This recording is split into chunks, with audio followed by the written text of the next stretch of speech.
Nous allons voir aujourd'hui la solution d'un exercice sur le mouvement rectiligne. Une voiture roule pendant 25 secondes sur une route horizontale rectiligne. Des informations partielles sont montrées sur la figure en vous justifiant par le calcul, donner la description cinématique du mouvement et indiquer la nature du mouvement et compléter les valeurs qui manquent sur le schéma. Pour la phase entre 0 et 5 secondes, nous savons qu'à t égale 0, v égale moins 23,4 km par heure. Et à t égale 5 secondes, vitesse égale 63 km par heure. Donc, il faut convertir et on trouvera que la vitesse égale 17,5 mètres par seconde. Pourquoi on convertit? Tout simplement parce que x est en mètres, l'accélération en mètres sur seconde, le temps est sur seconde et dans le système international, on utilise le mètre comme unité fondamentale. A égale dv sur dt, on peut déduire que l'intégrale de dv égale a dt. Donc, v égale at, puisque a est une constante, donc sera at plus la constante de l'intégration. Et pour définir la valeur de c, on utilise les valeurs initiales, à savoir, lorsque t égale 0, nous avons v égale moins 6,5 mètres par seconde, et donc c égale moins 6,5, et ainsi v égale at moins 6,5. À t égale 5 secondes, donc la vitesse elle est 17,5, donc on remplace le t par 5 et on va trouver que l'accélération égale 4,8 mètres par seconde carré. Donc v égale 4,8 t moins 6. Pour la vitesse, on a v égale dx sur dt, donc dv égale v dt. Et ainsi, on peut intégrer dx égale l'intégrale de v dt. Et on peut bien sûr définir les limites de l'intégrale. Donc on a deux façons comment intégrer. Soit on intègre sans les limites et dans ce cas on ajoute la constante de l'intégration, ou tout simplement il faut définir les limites. Dans cette phase, tx varie entre 0 et une valeur inconnue qui est x. Et bien sûr, t, elle varie entre 0 et 5, mais je voudrais avoir une relation en fonction de t, donc je ne vais pas mettre la valeur de t finale qui est égale 5, mais je vais mettre t. Et dans ce cas, donc je vais remplacer le v par 4,8 t moins 6,5, et on aura l'intégrale de dx et dx et x, l'intégrale de dx et x, et l'intégrale de 4,8t moins 6,5, c'est 1 demi 4,8t au carré moins 6,5t, et on remplace par les limites qui sont 0 et t. On va trouver que x égale 2,4t au carré moins 6,5t, et c'est une équation d'ordre 2, donc on peut la représenter par une partie d'une parabole. Donc, à t égale 5 secondes, et lorsque v égale 17,5 mètres par seconde, x va avoir la valeur de 27,5 mètres. L'accélération égale 4,8 mètres par seconde, v égale 4,8 moins 6,5. Et lorsque v égale 0, t égale 1,44 secondes. Et à ce moment-là, on calcule la valeur de x qui va être égale à moins 4,38 mètres. Pour l'accélération qui est constante, on écrit 4,8.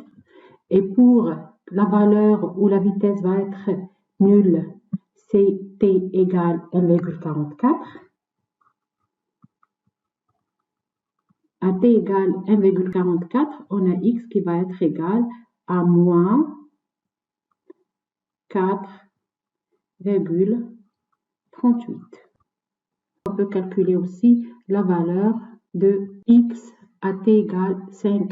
Maintenant, on peut tracer les graphes dans la phase 0, entre 0 et 5 secondes, puisque la vitesse est une droite, et donc on peut la tracer comme ça, à peu près. Voilà.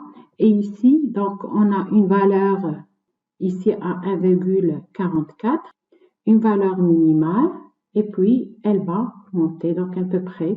Donc, si je vais refaire le dessin, on aura cette allure dans la phase entre 0 et 5 secondes. Nous pourrons maintenant définir la nature du mouvement. Pour la phase entre 0 et 1,4, nous avons la vitesse qui est négative et l'accélération qui est positive. Donc, le mouvement est rectiligne uniformément retardé. Dans le sens négatif ou dans le sens inverse, pourquoi? Parce que les valeurs de V dans cette partie-là sont négatives. La deuxième partie, entre 1,4 et 5 secondes, donc l'accélération, la vitesse est positive et l'accélération positive. Donc ici, la nature du mouvement est un mouvement rectiliformément accéléré dans le sens direct ou positif parce que les valeurs de la vitesse sont positives. Nous allons maintenant voir la deuxième phase, lorsque t appartient à l'intervalle entre 5 et 17 secondes. Et là, x elle est représentée par une droite. Donc, la vitesse v, elle sera aussi constante, tout simplement parce que v est la pente de la droite de x en fonction de t. Ainsi, v égale 63 km/h, soit 17,5 mètres par seconde. V égale dx sur dt. Ainsi, l'intégrale de dx va être égale à l'intégrale de 17,5 dt.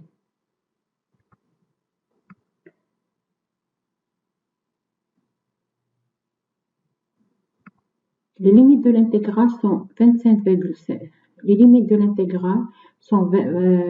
l'intégrale par rapport à x varie entre 27,5 mètres et une valeur inconnue qu'on va appeler x, et t varie entre 5 et 17, mais on va écrire t parce qu'on veut trouver la relation de x en fonction de t. X égale à 17,5t moins 60. À t égale 17, on peut déduire la valeur de x qui va être 237,5 mètres. A égale dv sur dt, puisque v est constant, donc A égale 0, et on déduit que le mouvement est rectiligne uniforme. Nous pouvons maintenant reprendre les valeurs qu'on a trouvées sur le schéma et tracer le diagramme de la vitesse et de l'accélération A. Nous allons maintenant voir la partie 3, entre 17 secondes et 25 secondes. Dans ce cas, on a l'accélération qui est négative, mais elle est constante. Et à t égale 17 secondes, la vitesse égale 17,5. Et à 25 secondes, la vitesse égale moins 23,4 km/h, ou moins 6,5 mètres par seconde. Donc, A égale dv sur dt. Donc, l'intégrale de dv égale à dt. Donc, la même chose qu'on a fait pour la première phase. On remplace A par moins t et on va trouver à partir des conditions initiales, ça veut dire lorsque t égale 17, v égale 17,5. Et lorsque t égale 25, v égale moins 23,4, on peut trouver la valeur de c. Donc v égale moins 3t plus 68,5. Et la même chose, on peut définir la valeur de t lorsque v égale 0. Donc, qui va avoir la valeur de 22,83. Pour x, on sait que dx égale v dt, donc l'intégrale de x dx égale l'intégrale de v dt, mais attention aux limites de l'intégrale, c'est entre 17 et t, et donc nous allons avoir x qui va être égal à moins 2003t au carré, et on remplace par les limites de l'intégrale t17 et x 237,5 pour avoir la relation suivante. X égale moins 3 sur 2 t au carré plus 68,5t moins 493,5.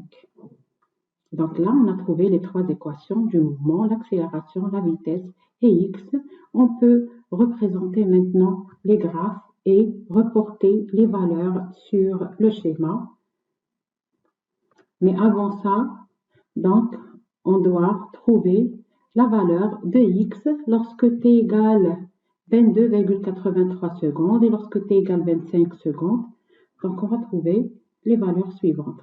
Donc, maintenant, on peut reporter les valeurs qu'on a trouvées pour x et pour t lorsque v égale 0. Alors, pour tracer la courbe du x, on sait déjà que c'est une partie d'une parabole, donc on peut la tracer comme ça. Voilà, c'est les schémas qu'on a trouvés. Pour les natures de mouvement, on va comparer pour chaque partie. On va commencer par la phase entre 17 et 22,83. Donc, le mouvement d'abord, elle est uniformément variée puisque l'accélération est constante. Puisque V est supérieur à 0 et inférieur à 0, la nature du mouvement est mouvement rectiligne dans le sens positif. Pourquoi dans le sens positif? Tout simplement parce que les valeurs de vitesse sont positives. Pour la deuxième partie, entre 22,83 et 25, là on a la vitesse qui est inférieure à 0 et l'accélération est inférieure à 0. Donc le mouvement, elle est rectiligne, uniformément accéléré, mais de le sens inverse. Pourquoi? Parce que les valeurs de V sont négatives. Merci.